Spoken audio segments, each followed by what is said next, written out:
ശിവപ്രസാദം ജ്യോതിഷത്തിലേക്ക് എല്ലാവർക്കും സ്വാഗതം. ഇന്ന് നമ്മളിവിടെ പറയാൻ പോകുന്ന വിഷയം എന്ന് വെച്ചാൽ, നമ്മൾ അമ്പലത്തിൽ ചെന്ന് കഴിഞ്ഞാൽ, നമ്മൾ ക്ഷേത്രങ്ങളിൽ ചെന്ന് കഴിഞ്ഞാൽ നമ്മൾ എങ്ങനെ പ്രാർത്ഥിക്കണമെന്നും, അതുപോലെ നമ്മുടെ അടുത്ത് ക്ഷേത്രങ്ങളുണ്ടെങ്കിൽ സ്ഥിരമായിട്ട് എന്നും അമ്പലത്തിൽ പോയാൽ നമുക്ക് കിട്ടുന്ന ഗുണങ്ങളെ പറ്റിയൊക്കെയാണ് ഇന്നത്തെ വീഡിയോയിൽ പറയുന്നത്.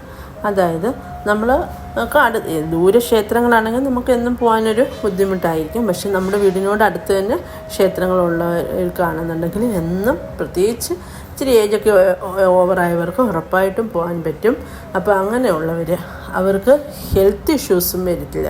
കാര്യം എന്നും നമ്മൾ ക്ഷേത്രങ്ങളിൽ പോയാൽ, അതായത് നമ്മൾ ആദ്യം തന്നെ നമ്മുടെ ക്ഷേത്രത്തിൽ നമ്മൾ ആദ്യം കാണുന്നത് എന്താണ്? ആൽവൃക്ഷമായിരിക്കുമല്ലോ.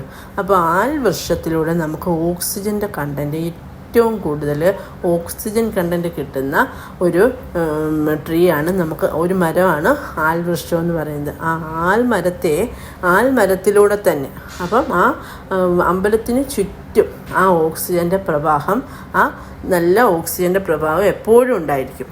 അത് നമ്മുടെ ഹെൽത്തിന് വളരെ മസ്റ്റാണ്. അതുകൊണ്ട് തന്നെ പ്രഭാതത്തിൽ നമ്മൾ കുളിച്ച് അമ്പലത്തിൽ പോവുക എന്ന് പറയുന്നത്, അത് ഒരു ദിനചര്യ പോലെ ആക്കിയാൽ, പ്രത്യേകിച്ച് നമ്മുടെ പെൻഷനൊക്കെ ആയിട്ട് ഇരിക്കുന്ന ആളുകൾ, കാര്യം അല്ലാതൊക്കെ ഉള്ളവർക്ക് ചിലപ്പം ബുദ്ധിമുട്ടായിരിക്കും. അവർക്ക് പല കാര്യങ്ങൾ എൻഗേജ് ആവേണ്ടതായിട്ടുണ്ട്, പിള്ളേരുടെ കാര്യം, മറ്റു കാര്യങ്ങളൊക്കെ ശ്രദ്ധിക്കണം. പക്ഷെ അവർക്കും പറ്റുമെന്നുണ്ടെങ്കിൽ പോവുക. കാര്യം പ്രഭാതത്തിൽ ഒരല്പസമയം, അതായത് അമ്പലത്തിൽ ഫസ്റ്റിൽ അകത്ത് കയറുന്നതിന് മുന്നേ തന്നെ നമ്മൾ പുറത്ത് തൊഴാൻ നോക്കുക. പുറത്ത് ഒരു 3 വലത്തെങ്കിലും അമ്പലത്തിന് ചുറ്റും വലം വെക്കുക. അത് തന്നെ നമുക്ക് ബോഡിയിൽ ഒരു പോസിറ്റീവ് എനർജി ഉണ്ടാക്കി തരുന്നതായിരിക്കും. അതായത് നമുക്കൊരു പോസിറ്റിവിറ്റിക്ക് വേണ്ടിയല്ലേ, നമുക്കുടെ മനസ്സിൻ്റെ ഒരു പോസിറ്റിവിറ്റിക്ക് വേണ്ടിയാണ് നമ്മൾ അമ്പലത്തിൽ പോകുന്നത്. അത് തന്നെ നാച്ചുറലി നമുക്ക് ഏറ്റവും ഗുണം തന്നെയാണ്. നമ്മുടെ ബോഡിയിൽ ഓക്സിജൻ കണ്ടൻറ്റ് കൂടുന്നതോടെ നമ്മുടെ ബോഡിയിൽ മിക്ക അസുഖങ്ങളും വരാതിരിക്കാൻ, അതായത് അസുഖങ്ങൾ വരത്തില്ല എന്നല്ല, വരാതെ അസുഖത്തെ പ്രതിരോധിക്കാൻ നമുക്ക് ഇത് സഹായിക്കുന്നതായിരിക്കും. അതുകൊണ്ട് തന്നെ നിങ്ങൾ പ്രഭാതത്തിൽ ഉള്ള കുളി മസ്റ്റാണ്. കുളിച്ചിട്ട് നിങ്ങൾ ഉറപ്പായിട്ടും, നിങ്ങളുടെ അടുത്ത് ക്ഷേത്രങ്ങളുണ്ടെങ്കിൽ ഉറപ്പായും പോവുക. എല്ലാ ക്ഷേത്രങ്ങളിലും ഉറപ്പായിട്ടും ഒരു ആൽമരം ഉണ്ടായിരിക്കുന്നതാണ്. ആ ആൽമരം പണ്ട് മുതൽക്കേ നമ്മുടെ പൂർവികർ വെച്ച് പിടിപ്പിച്ചിരിക്കുന്നതെന്ന് വെച്ചാൽ, ഇതേ ഉദ്ദേശത്തോടു കൂടിയാണ് അവർ ആൽമരം വെച്ച് പിടിപ്പിച്ചിരിക്കുന്നത്. പിന്നെ ഫസ്റ്റിലെ നമ്മൾ, അത് കൂടാതെ തന്നെ ആൽമരത്തിന് വേറൊരു പ്രാധാന്യമുണ്ട്. ആൽമരം എന്ന് പറഞ്ഞാൽ ബ്രഹ്മരക്ഷസാണ്. അപ്പം ഓം ബ്രഹ്മരക്ഷസേ നമ എന്ന് അതിന് ചുറ്റും പ്രദക്ഷിണം വെച്ചിട്ട് പ്രാർത്ഥിക്കുക.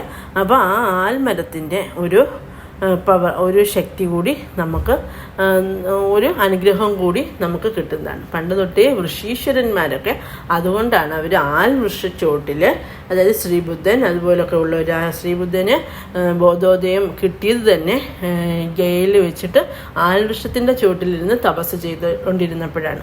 അപ്പോൾ ആൽവൃക്ഷത്തിന് വളരെയധികം പ്രാധാന്യമാണുള്ളത്. അപ്പം ഫസ്റ്റിലെ നമ്മൾ ആൽവൃക്ഷത്തെ പ്രദക്ഷിണം ചെയ്യുക. അതോടൊപ്പം തന്നെ ആ ആൽവൃക്ഷത്തിൻ്റെ ആ പോസിറ്റിവിറ്റി അമ്പലത്തിൽ ഫുള്ളായിട്ട് കാണും. അത് വിഗ്രഹത്തിൽ പോസിറ്റിവിറ്റി ഉണ്ട്, അതിലുപരി ആ അന്തരീക്ഷത്തെ തന്നെ ആൽവൃക്ഷം എന്ത് ചെയ്യും? പരിശുദ്ധമാക്കിയിരിക്കും. അതായത് ഓക്സിജൻ്റെ കണ്ടൻറ്റ് അവിടെ കൂടുതലായിരിക്കും, പ്രത്യേകിച്ച് വൈകുന്നേരങ്ങളിലല്ല, പ്രഭാതത്തിൽ. അതുകൊണ്ട് പ്രഭാതത്തിൽ ഈ രീതിയിൽ അമ്പലത്തിൽ പോകുന്നത് ഏറ്റവും ഉത്തമമായിരിക്കും. അത് ഒരു 5 മണി 5:30 ആ ടൈമോട് കൂടി തന്നെ പോകാൻ നിങ്ങൾ കഴിവതും ശ്രദ്ധിക്കുക. അത് ഒരു 3 വലത്തോ അല്ലെങ്കിൽ ഒരു 7 വലത്തോ ഒക്കെ നമുക്ക് വെച്ചതിന് ശേഷം നമുക്ക് അകത്ത് കയറാവുന്നതാണ്. അകത്ത് കയറി ഭഗവാനെ, അവിടുത്തെ മൂർത്തി ഏതാണോ ആ ഭഗവാനെ നമ്മൾ പ്രാർത്ഥിക്കാവുന്നതാണ്. അതുകൊണ്ട് തന്നെ നമുക്ക് ഫുൾ പോസിറ്റിവിറ്റി, ആ ദിവസത്തിലേക്ക് വേണ്ടുന്ന ഓക്സിജൻ കണ്ടൻറ്റും കിട്ടും. അതുപോലെ തന്നെ നമുക്ക് ഒരു പോസിറ്റീവായ ഒരു ഫീലും നമുക്കുണ്ടാകുന്നതാണ്.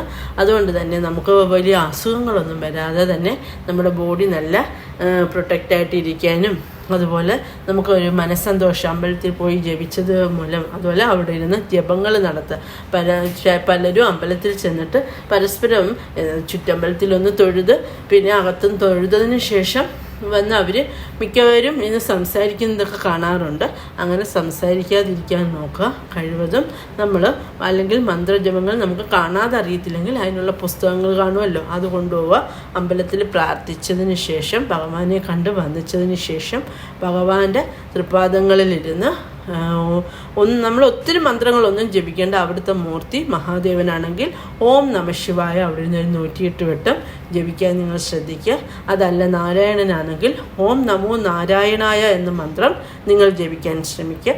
ദേവിയാണെന്നുണ്ടെങ്കിൽ ഒത്തിരി പ്രാർത്ഥനകളൊന്നും അറിയത്തില്ല എന്നുണ്ടെങ്കിൽ അമ്മേ നാരായണ, ദേവി നാരായണ, ലക്ഷ്മി നാരായണ, ഭദ്രേ നാരായണ എന്ന ആ മന്ത്രം നിങ്ങൾ പ്രാർത്ഥിക്കാൻ നോക്കുക. അതുപോലെ ഗണേശന് പ്രാധാന്യമുള്ള ഗണേശ ക്ഷേത്രമാണെങ്കിൽ ഓം ഗം ഗണേശായ നമ എന്ന മന്ത്രം നിങ്ങൾ ജപിക്കാൻ നോക്കുക. ഇതെല്ലാം 108 ഉരുവിട് നമ്മൾ ജപിക്കുകയാണെന്നുണ്ടെങ്കിൽ വളരെ അത്യുത്തമമായിരിക്കും.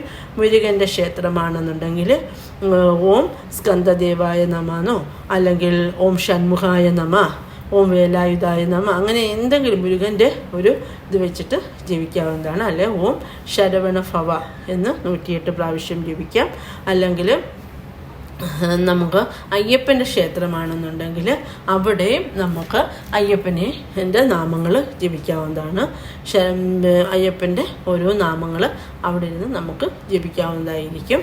സ്വാമിയെ ശരണോ അയ്യപ്പ, ഒന്നും അറിയില്ലെങ്കിൽ സ്വാമിയെ ശരണോ അയ്യപ്പ എന്ന് മനസ്സിൽ പ്രാർത്ഥിച്ചുകൊണ്ടിരിക്കുക. അതുപോലെ തന്നെ അങ്ങനെ ഓരോ ക്ഷേത്രങ്ങളിലും ചെല്ലുമ്പോൾ ആ മൂർത്തിയെ പ്രാർത്ഥിച്ച് നമ്മുടെ മനസ്സിൽ ആ ഒരു പ്രാർത്ഥനയായിരിക്കണം കൂടുതലായിട്ട് ഉണ്ടാവുക. പിന്നെ നമ്മുടെ ആവശ്യങ്ങൾ പറയാനുള്ള ഒരു കേന്ദ്രമായിട്ട് നമ്മൾ അമ്പലത്തെ കാണരുത്.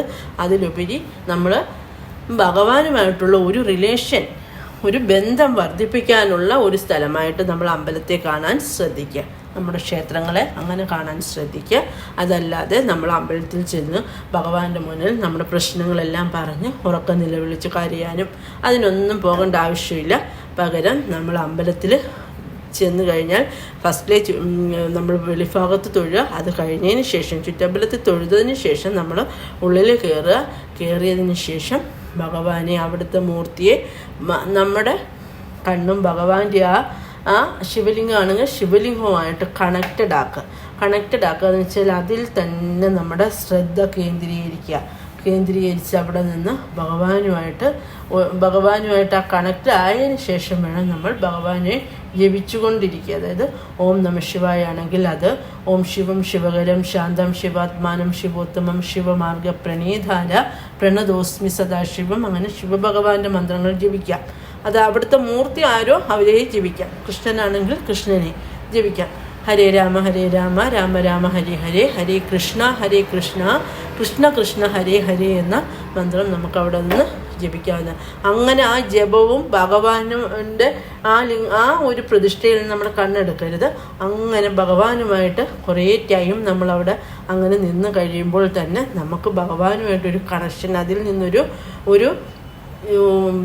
നാളം, ഒരു പവർ നമ്മളിൽ വരുന്നതായിരിക്കും. പ്രത്യേകിച്ച് നമ്മുടെ നെറ്റിയുടെ, അതായത് പിരികത്തിൻ്റെ 2 ഇടങ്ങളുടെ നടുക്കായിട്ടാണ് ആ ഒരു വെളിച്ചം നമ്മളിലോട്ട് വരുന്നത്. അത് നമുക്ക് കിട്ടിക്കഴിഞ്ഞാൽ നമുക്ക് തന്നെ ഒരു പവർ, നമുക്ക് തന്നെ ഭഗവാനുമായിട്ട് നമ്മൾ കണക്റ്റഡ് ആയെന്നാണ്.